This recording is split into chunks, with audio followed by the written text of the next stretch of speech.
Welcome to This Explainer. Today, we're tracing a massive, dramatic, 4 millennia journey of a substance that literally built our modern world. And honestly, it's the exact same substance that could ultimately break it.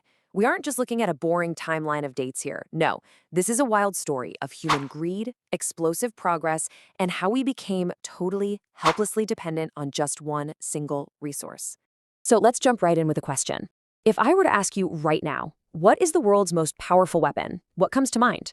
You're probably thinking, nuclear bombs, right? Or maybe artificial intelligence or the internet. But actually, the real answer is a foul-smelling, sticky black liquid. It's crazy to think about, but this dark goo has crowned the richest people in human history and literally reduced entire nations to ashes. To really wrap our heads around this, we're going to break this epic story into 6 parts. Oil in the ancient world, how oil is actually made, the birth of the modern oil industry, Rockefeller and the automobile age, the Middle East treasure, and finally, OPEC and our biggest weakness. Part 1. Oil in the ancient world. Let's head back to ancient Mesopotamia. We're talking about the land right between the Tigris and Euphrates rivers. This is where humans first stumbled upon this really weird, dark stuff just oozing out of the Earth's cracks. I mean, imagine finding this back then. It smelled awful, it was pitch black, and it definitely did not behave like water. But people are naturally curious, right? So these early civilizations started experimenting with this natural bitumen. The Sumerians figured out pretty quickly that it repelled water, so they slapped it on their wooden boats to waterproof them, which totally opened up their trade routes. Down in Babylon, they were using it to glue brick walls together. And then it hits Egypt, where they actually used it to preserve the dead. Fun fact, the Arabic word for this stuff was mumia, which is literally where we get the word mummy. Meanwhile, over in China, they were actually using long bamboo pipes to drill for natural gas for heat and light. The Persians, they weaponized it into flaming arrows.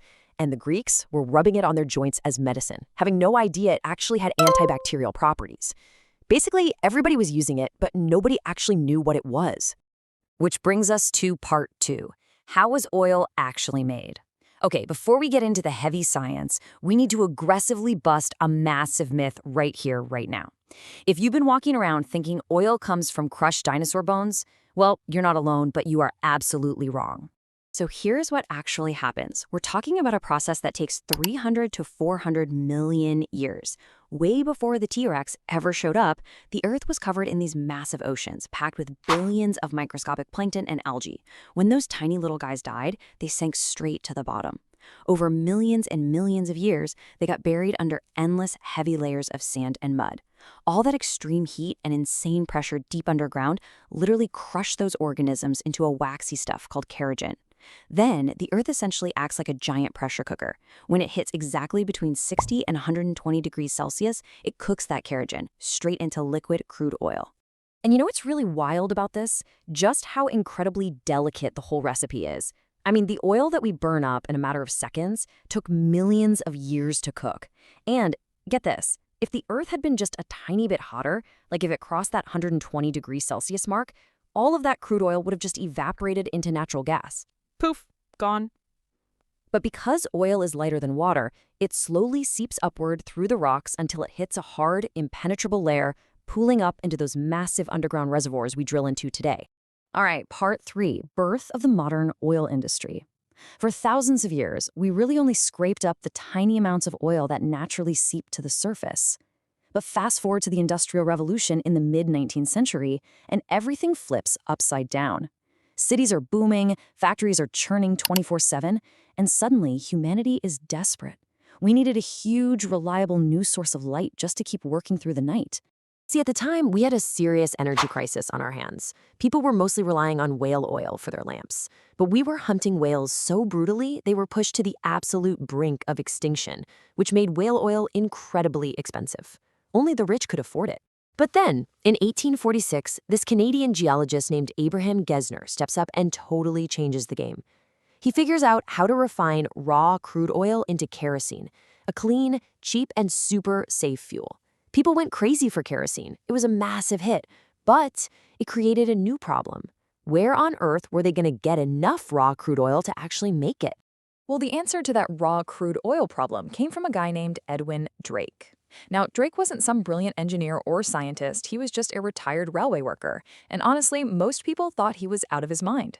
He heads out to Titusville, Pennsylvania, trying to figure out a way to extract oil directly from deep underground. After months of failing, people laughing at him, and pretty much running completely out of cash, August 27, 1859 rolls around. Drake drills a well just 69 feet deep and, boom, liquid gold comes pumping straight up out of the earth. It was literally the first successful commercial oil well in history. And overnight, absolute madness. A massive land rush kicked off in America. Quiet, peaceful farms were instantly transformed into these dense forests of drilling towers, and regular, everyday farmers became millionaires in an instant. Moving right along to part 4, Rockefeller and the automobile age.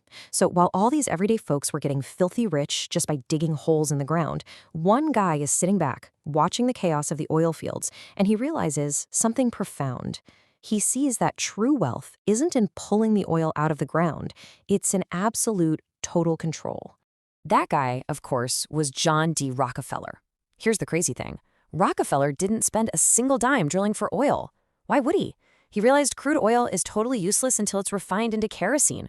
So instead, starting around 1863, he puts all his money into refineries. And even more brilliantly, he struck these secret, incredibly cheap transport deals with the railway companies. This gave him such a massive advantage that he could brutally undercut his competitors, bankrupt them, and then just scoop up their failing businesses for pennies on the dollar.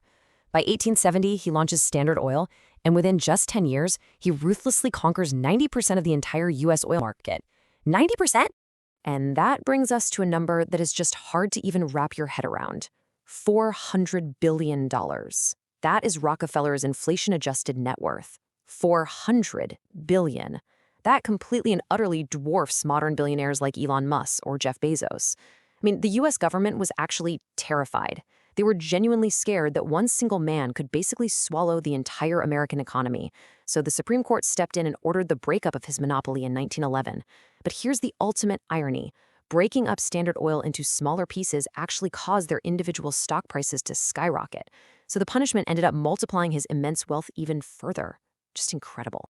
Now, up until this point in the story, oil mostly just meant kerosene, which was really only used to light up the dark. But just as kerosene conquered the night, a brand new invention came along that totally flipped the script. In 1886, Carl Benz invents the very first petrol-powered car. At first, it was just a quirky toy for the ultra-rich, but then 1908 happens. Henry Ford rolls out the Model T using the assembly line, and suddenly, cars are actually affordable for everyday people. Out of nowhere, millions of cars, trucks, and tractors are flooding the roads. Practically overnight, the global demand violently shifted from kerosene for light to petrol for speed. Oil was no longer just lamp fuel, it was the pulsing lifeblood of global transportation. Which leads us right into part 5, the Middle East's treasure. By the early 20th century, America is the undisputed heavyweight champion of oil production. But as the world got hungrier and hungrier for petrol to feed all these new machines, geologists started looking around and realized something huge. The ultimate treasure trove wasn't actually in America at all. It was hidden deep beneath the barren deserts on the completely opposite side of the planet.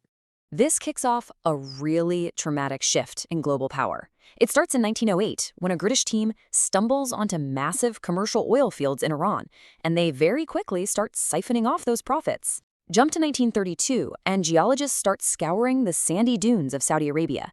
And for years, absolutely nothing. It's just a parade of dry wells, busted equipment, and millions of wasted dollars. The teams were quite literally ready to give up. But then, in 1938, they hit it. A well known as Dammam No. 7 erupted, tapping into a historically massive reservoir of oil. And once the seal was broken, similar mind-blowing discoveries popped up in Kuwait, Iraq, and Abu Dhabi. The fate of the entire Middle East changed in a heartbeat. The world's greatest energy vault had officially been unlocked. And that brings us to our final chapter, part 6, OPEC and our biggest weakness. See, at the very beginning, it was mostly Western foreign companies controlling these Middle Eastern wells. They were raking in all the profits, while leaving the actual producing nations with just a tiny fraction of their own wealth. But, as you can probably guess, that arrangement wasn't going to last long, because these nations were about to wake up to the immense, world-stopping power they were sitting on. In 1960, Saudi Arabia, Iran, Iraq, Kuwait, and Venezuela decided enough was enough. They joined forces and created OPEC. And honestly, this was an absolute strategic masterstroke. Their goal was simple: take back control of their own natural resources, dictate exactly how much gets produced, and set their own prices. Now, at first, Western countries actually laughed this off. They totally mocked OPEC and dismissed it. But man, that was a mistake they were going to deeply, deeply regret. Because the real turning point, the moment the entire globe realized the terrifying power of this black liquid, happened in 1973. A fierce war breaks out in the Middle East, and several Western countries step in to support Israel. In retaliation, the Arab oil-producing nations unleashed an economic weapon unlike anything we had ever seen. They didn't fire missiles, they didn't send troops, they simply turned off the tap. They heavily slashed their oil production and placed a total embargo on the nations supporting Israel. It is genuinely terrifying how quickly that single decision threw the entire world into total chaos. Almost overnight, the price of oil skyrocketed. People were sitting in mile-long lines at petrol pumps, desperately fighting just to get enough fuel to go to work. Massive factories had to lock their doors, and runaway inflation just devastated the daily lives of everyday citizens everywhere. It proved, beyond any shadow of a doubt, that every single facet of modern human existence, the way we transport our food, the way we commute, our entire manufacturing base, was entirely 100% enslaved to oil. So, as we wrap up this epic story, we really have to confront this chilling double-edged sword. Yes, oil gave humanity light, it gave us unbelievable speed, and it quite literally built the highly connected, globalized world we all live in today. But when a whole civilization leans its entire weight on one single resource for absolutely everything, the very thing that makes you strong immediately becomes your most critical, fatal vulnerability. I'm going to leave you with this final thought to ponder. We've spent 4,000 years, right from the ancient riverbanks of Mesopotamia all the way to the massive global highways of today, trying to tame and master this sticky black liquid. But when you look at how tightly it controls our economy, dictates our politics, and pretty much holds our daily survival hostage, you really have to ask yourself, did we ever actually master oil, or has it mastered us?